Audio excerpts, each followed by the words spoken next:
फैबटेक technologies clean rooms limited ये company भी अपना आईपीओ लेकर आ रही है। एसएमई सेगमेंट में अपना आईपीओ लेकर आ रही है। हालांकि अभी इस कंपनी का आईपीओ प्राइस बैंड अनाउंस नहीं हुआ है। इसकी वजह से हम इस कंपनी की वैल्यूएशन डिस्कस नहीं कर पाएंगे। इस कंपनी की कितनी वैल्यू है, ये कंपनी अपना आईपीओ किस वैल्यूएशन पर लेकर आ रही है, वो भी डिस्कस नहीं कर पाएंगे।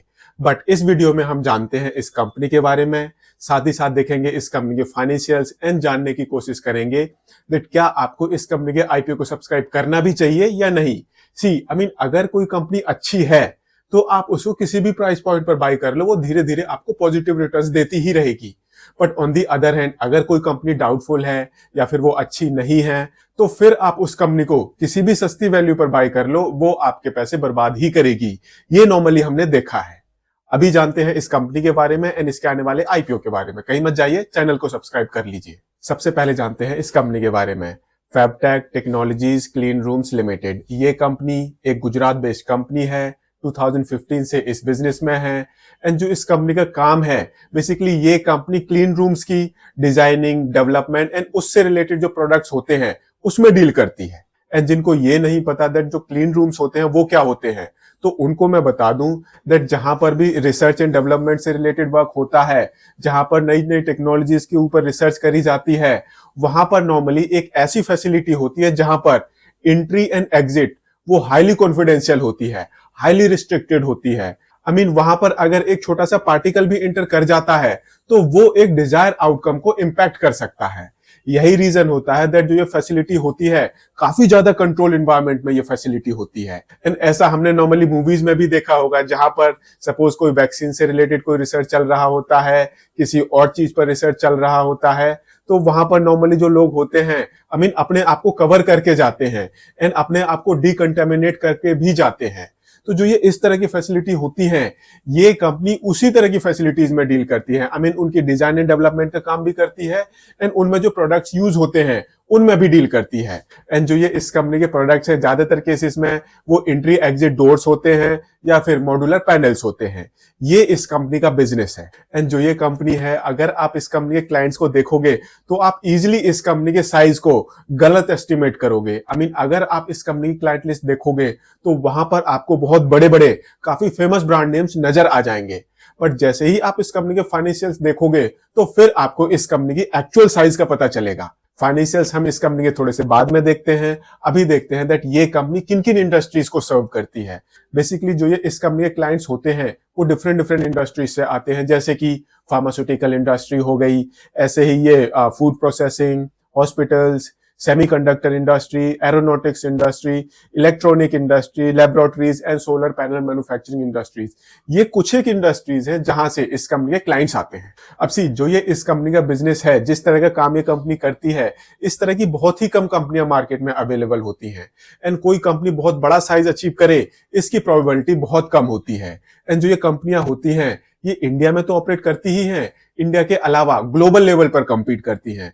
तो ये कंपनी भी अपने प्रोडक्ट एंड सर्विसेज इंडिया में भी प्रोवाइड करती है एंड आउटसाइड इंडिया भी प्रोवाइड करती है। हालांकि जो इस कंपनी की टोटल रेवेन्यू है, अप्रोक्सीमेटली 98% रेवेन्यू वो इस कंपनी के डोमेस्टिक बिजनेस से आती है एंड अप्रोक्सीमेटली 2% रेवेन्यू वो इस कंपनी की एक्सपोर्ट सेल के थ्रू आती है। एंड जैसा कि मैंने आपको पहले भी बताया था दैट ये कंपनी जो क्लीन रूम्स होते हैं उनकी डिजाइनिंग डेवलपमेंट का काम भी करती है एंड साथ ही साथ प्रोडक्ट्स भी प्रोवाइड करती है। बट जो इस कंपनी का मेजर बिजनेस है वो है इस कंपनी की प्रोडक्ट डीलिंग से। इस कंपनी के अगर हम सेल ऑफ प्रोडक्ट की बात करें तो वो टोटल रेवेन्यू में 92% ऑक्यूपाई करके रखते हैं एंड लेस देन 8% रेवेन्यू आती है इस कंपनी की सेल ऑफ सर्विसेज से या बाकी एक्टिविटीज से। एंड ये कंपनी प्रोडक्ट्स में डीलिंग करती है, तो हमें इस कंपनी की कैपेसिटी भी देखनी पड़ेगी, बिकॉज कंपनी आगे कितना अपने बिजनेस को एक्सपेंड कर सकती है वो डिपेंड करता है कंपनी आज की डेट में उसके पास कितनी स्पेयर कैपेसिटी है।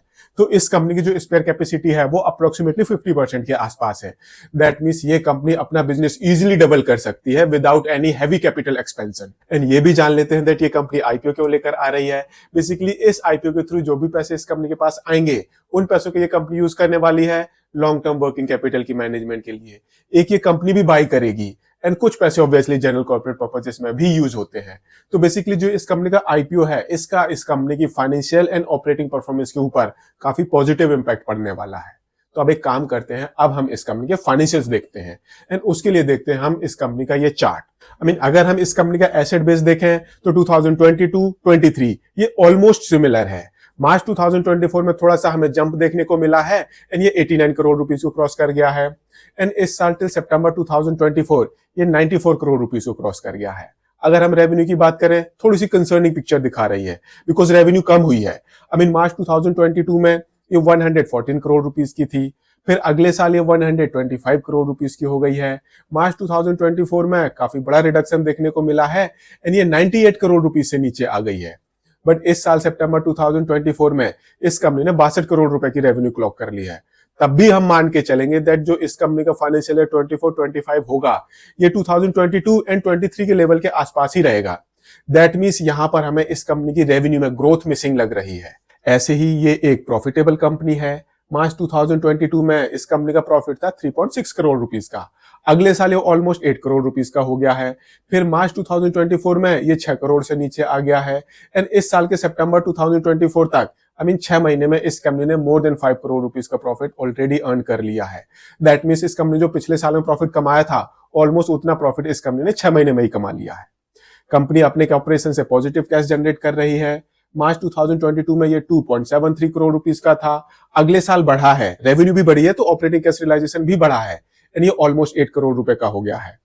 फिर मार्च 2024 में बहुत बड़ा रिडक्शन देखने को मिला है, रेवेन्यू भी कम हुई है, ऑपरेटिंग कैश रियलाइजेशन भी कम हुआ है एंड ये 2.76 करोड़ रुपीस पर आ गया है एंड इस साल के 6 महीने में इस कंपनी ने अपने ऑपरेशन से 5.4 करोड़ रुपीस का पॉजिटिव कैश जनरेट कर लिया है। एंड करंट में अगर हम इस कंपनी की बोरोइंग देखें, एक कंट्रोलेबल लिमिट में है, वो 3.2 सीआर की है एंड करंट में ये कंपनी 9.24% के एबिटा मार्जिन पर ऑपरेट कर रही है एंड लेस देन 6% के पैट मार्जिन पर ऑपरेट कर रही है। तो अब मैंने आपको पहले बोला था दैट अगर आप इस कंपनी की क्लाइंट लिस्ट देखोगे तो आप इस कंपनी के साइज को इजीली गलत एस्टिमेट कर पाओगे। बिकॉज अगर हम इस कंपनी की सिर्फ क्लाइंट लिस्ट देखते हो तो हमको लगेगा दैट ये कंपनी बहुत बड़ी कंपनी है, बिकॉज जिस तरह का इस कंपनी का बिजनेस मॉडल है, जो क्लाइंट है वो इस कंपनी के बारे में काफी पॉजिटिव इमेज क्रिएट करते हैं। बट जैसे ही हम इस कंपनी के फाइनेंशियल्स देखते हैं, जो इस कंपनी की पॉजिटिव इमेज है वो उतनी ही नेगेटिव इमेज में कन्वर्ट हो जाती है। बिकॉज इस कंपनी में एक किस्म से ग्रोथ नहीं दिख रहा है, एसेट थोड़ा थोड़ा इंक्रीज हो रहा है बट जो इस कंपनी की रेवेन्यू है ऑलमोस्ट स्टैटिक है। इनफैक्ट 2024 में तो ये काफी कम हुई है। ऐसे ही प्रॉफिटेबिलिटी में भी वही पैटर्न हमको नजर आ रहा है। हालांकि अच्छी बात यह है दैट जो इस कंपनी की डेट है वो एक कंट्रोलेबल पोजीशन में है एंड मार्जिन थोड़े से इंप्रूव हुए हैं रिसेंट में। बट मेन प्रॉब्लम क्या है? मेन प्रॉब्लम ये है दैट कंपनी की रेवेन्यू इंक्रीज नहीं हो रही है। This is the truth that जो इस तरह की कंपनियां होती हैं वो कोई बहुत बड़ा साइज अचीव नहीं कर पाती, बिकॉज जो ये बिजनेस है ये हाईली स्पेशलाइज्ड बिजनेस है। यहां पर इस तरह का जो टैलेंट होता है बहुत ही कम मार्केट में अवेलेबल होता है। तो ये एक किस्म से एक्सेप्टेबल है, बट जो इस कंपनी की रेवेन्यू है वहां पर ग्रोथ मिसिंग लग रही है। तो अगर आपको इस तरह की कंपनी में इन्वेस्ट करना है, एक दो ऑप्शंस और अवेलेबल हैं। हालांकि इस कंपनी ने अपने ऑफर डॉक्यूमेंट में किसी भी कंपनी को अपना कॉम्पिटिटर रिकॉग्नाइज नहीं किया है, बट पास्ट में इसी तरह की एक कंपनी का आईपीओ आया था। मैं आपको सजेस्ट करूंगा, अगर आपको कोई ऐसी कंपनी दिख रही है जहां पर सेल्स में ग्रोथ नहीं दिख रही है तो फिर आपको उस कंपनी से थोड़ा सा दूर ही रहना चाहिए। बिकॉज अगर कंपनी की सेल्स नहीं बढ़ती तो फिर कंपनी का प्रॉफिट कैसे बढ़ेगा? कभी भी जो आपका प्रॉफिट है वो सेल्स को ओवरटेक नहीं कर सकता। तो अगर आप एक ऐसी कंपनी देख रहे हो जिसका प्रॉफिट 100 करोड़ से ऊपर हो तो फिर ये तो इम्पॉसिबल दिखेगा यहाँ पर, बिकॉज कंपनी नाउ स्ट्रगल कर रही है। सो आपको इस आईपीओ में इन्वेस्ट करना है नहीं करना, स्टिल अलसे ये आपका पर्सनल डिसीजन है। थोड़ा सा सोच समझ कर लें एंड इन्वेस्टमेंट एडवाइजर से कंसल्ट करने के बाद लें। मैं इस आईपीओ को सब्सक्राइब नहीं करूंगा। आपका डिसीजन मेरे डिसीजन के बेसिस पर बिल्कुल भी नहीं होना चाहिए, वो आपका अपना डिसीजन होना चाहिए जिसको आपने थोड़ा बहुत R&D करने के बाद लिया हो। बिकॉज अगर आप ये सब कुछ करने के बाद अपना डिसीजन लोगे तो आपका वो डिसीजन गलत हो इसके चांसेस थोड़े से कम हो जाते हैं। हाँ, 3 जन को कंपनी का आईपीओ ओपन होगा, 7 जन को आईपीओ क्लोज हो जाएगा एंड 10 जनवरी को इस कंपनी की लिस्टिंग होगी। जब इस कंपनी का प्राइस बैंड अनाउंस होगा तो उस टाइम हम इस कंपनी की आईपीओ वैल्यूएशन भी देखेंगे। अभी अगर आपको ये वीडियो पसंद आया हो तो इसको लाइक शेयर जरूर करें एंड चैनल को सब्सक्राइब करें। Thank you.